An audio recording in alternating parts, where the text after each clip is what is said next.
Hey folks, RPG today, day 13. The question today is to share a gaming experience that changed the way I play. And when I first read that question, I was going, holy cow, how have I actually analyzed how I play now at all? Trying to think, holy cow, was there anything specific that kind of jumped out at me? And I was thinking about a particular, excuse me, incident that actually changed my character, how my character interacted. He ended up essentially interpreting situations as a miracle, and that just changed his entire worldview. But that's not what I want to talk about, because it hit me, bam, and it drives into one of the issues that I have with 5th edition D&D. With 5th edition being very, simple, quick flowing kind of system. You level up, you get spells, blah blah blah blah. When my buddies and I were playing, we had just transitioned from we had transitioned from basic Dungeons and Dragons, the Blue Book, to AD&D, which was my first actual interaction with role playing. Was my brother had me playing AD&D with him, but we were doing that same sort of thing. I had an elf who was a fighter magic user. He was like 5th level fighter, 7th level magic user, and he had all these spells. And back in the day, when it was designed to have parties of 8 to 10 characters, levels 1 to 4, whatever, we had multiple people we were playing, and I had this other guy who was a half-elf cleric something. I don't remember now. His name was Jonathan, though. I remember that. But these are the two characters I remember having. My brother had come up for the weekend or something, and he loved doing random generation dungeons out of the back of the DM's guide. And so he would sit down, he'd run this stuff for us, and we would have had a great time, and we would do all kinds of stupid stuff because we were still, when we were in high school, oh no, we must have been still junior high.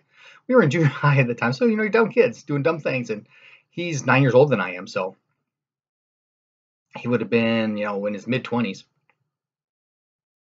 And we had an encounter with a beholder. And this beholder did a death ray on my cleric guy, Jonathan. And we had somebody else in the party who was a cleric of some type, because he did a raise dead on it because we wanted to get his body out of there and keep him alive. And then the beholder zaps him with a disintegration. This guy's not leaving. Well, there's a lot of magic flying around. You can make a beholder, and you got all the magic rays and stuff going off, and we're throwing spells left and right, and all kinds of stuff happening. After that encounter was over, my brother asked me, "Where did we get all those spells?" Well, you go from the food, you get spells. Said, no, you get spells by finding other magic user spell books or scrolls to transcribe into your spell book, or you can do some roleplay stuff and go to a Wizard's Guild kind of thing and buy access to spells. You don't just get them for free automatically every time you level up. And that changed the way I play. In fact, I'm running a 5th edition D&D. We're doing Princess of the Apocalypse. I've got some videos on it, and I made some comments about this through there. Is that part of what I do is try to make the leveling up process an actual process. Things don't happen automatically now. Now, do you have to do with some mechanics? Yeah, things like hit points and spell slots. That kind of stuff's kind of automatic. You don't really mess with that. But you want to pick up a 3rd level spell? Where are you going to get it? Now, if you want to go back to the town that you're from and find that wizard that was teaching you and convince him to let you transcribe some of his spells, I'll let you role play that, sure. Otherwise, you're not going to get spells unless you find them. That's just one example of how my experiences have changed the way I play. Now, some people say, well, that's awful, not necessarily awfully draconian of me, but it got me thinking more of, how do things really happen? How do you, in fact, get more spells? In my party, one of them's a warlock.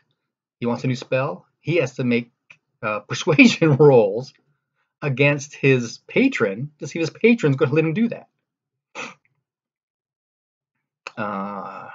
One of them's a barbarian. He took the bear totem. I had him go out and find it. He was a pirate, so he had lost his tribe, kind of thing. So I had him go out